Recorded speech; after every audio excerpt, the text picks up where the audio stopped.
একটি কাক প্রতিদিন ঝোপের আড়াল থেকে একটি ময়ূরকে দেখত। সে ভাবলো ময়ূরের সাথে সে বন্ধুত্ব করবে। না না, এবার ময়ূরের কাছে আমাকে যেতেই হবে বন্ধুত্ব করার জন্য।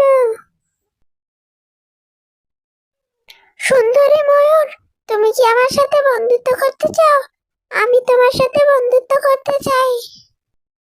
কি বললে কালো কাক? আমি তোমার সাথে বন্ধুত্ব করব? কখনোই না, কখনোই না।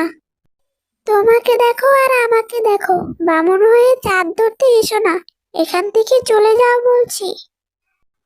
কাক মন খারাপ করে সেখান থেকে চলে যায়, আর ফিরে এলো না ময়ূরের কাছে।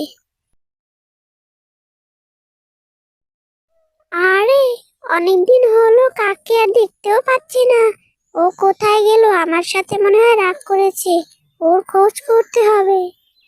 এই বলে সে কাকের খোঁজ করতে লাগলো। কাক, তোমাকে আমি দুদিন ধরে খুঁজছি, তুমি কোথায় গিয়েছিলে? তুমি জানো আমি তোমাকে কোথায় কোথায় খুঁজেছি? তোমার জন্য আমার খুব মন খারাপ হচ্ছিল। কেন?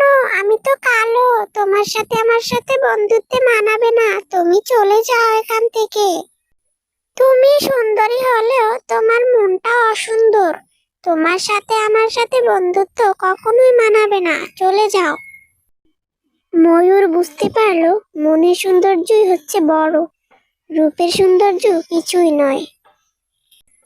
সে কাকের সাথে আর বন্ধুত্ব করতে পারলো না। কাক চলে গেল আর সে মন খারাপ করে সেখানে দাঁড়িয়ে পড়লো।